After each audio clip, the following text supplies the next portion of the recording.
মুক্তিযুদ্ধের সর্বাধিনায়ক supreme commander তিনি হয়ে গেলেন মুক্তিযুদ্ধের সহযোগী। এটা বাংলাদেশে সম্ভব।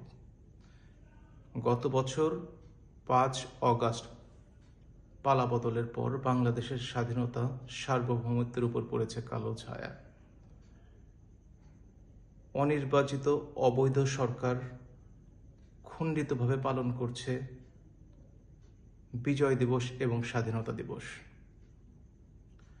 মহান স্বাধীনতা দিবসে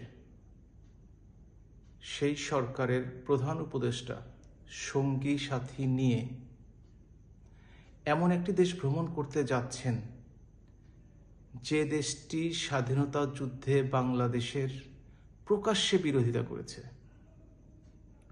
এবং বঙ্গবন্ধুর জীবদ্দশায় বাংলাদেশকে রাষ্ট্রীয়ভাবে স্বীকৃতি দেয়নি।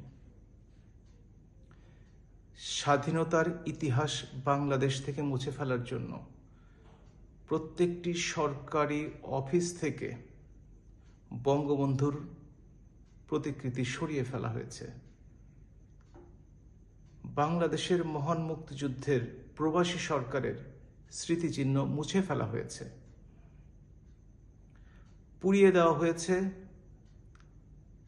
মুক্তিযুদ্ধ স্মৃতি জাদুঘর, গুড়িয়ে দেওয়া হয়েছে বঙ্গবন্ধুর ভাস্কর্য, ধ্বংস করা হয়েছে স্বাধীনতার সূতিকাগার হিসাবে পরিচিত বঙ্গবন্ধু ভবন। বাংলাদেশের মুক্তিযুদ্ধে নেতৃত্বদানকারী জাতির পিতা বঙ্গবন্ধু শেখ মুজিবুর রহমান, সৈয়দ নজরুল ইসলাম, তাজউদ্দিন আহমেদ সহ 1970 সনে বিজয়ী 400 রাজনীতিবিদের মুক্তিযোদ্ধার স্বীকৃতি বাতিলের প্রচেষ্টা শুরু হয়েছে। এর সাথে যোগ হবে আরো 10,000 মুক্তিযোদ্ধার স্বীকৃতি বাতিলের প্রচেষ্টা। মুক্তিযুদ্ধের সর্বাধিনায়ক জাতির পিতা বঙ্গবন্ধু শেখ মুজিবুর রহমানের আহ্বানে সাড়া দিয়ে মুক্তিযুদ্ধে অংশগ্রহণ করে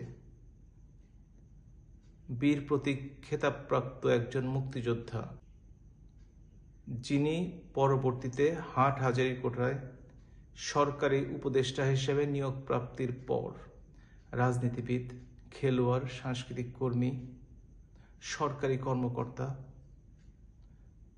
সকলকেই মুক্তিযুদ্ধের সহযোগী বানিয়ে মুক্তিযুদ্ধের ইতিহাসকে সুনির্দিষ্ট করতে চেয়েছেন।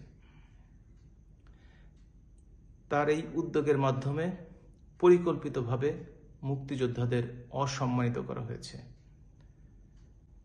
এর মাধ্যমে তিনি স্বাধীনতা বিরোধীদের সন্তুষ্টি অর্জন করলেও কোটি কোটি মুক্তিযুদ্ধের পক্ষের শক্তির ঘৃণার পাত্রে পরিণত হয়েছেন। আইন বদল করে স্বাধীনতার ইতিহাস পরিবর্তন করা যায় না।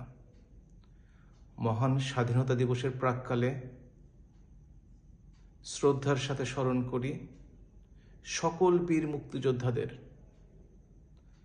যারা তাদের সর্বোচ্চ ত্যাগের বিনিময়ে আমাদেরকে স্বাধীন বাংলাদেশের নাগরিক হিসেবে পরিচিতি দিয়েছেন।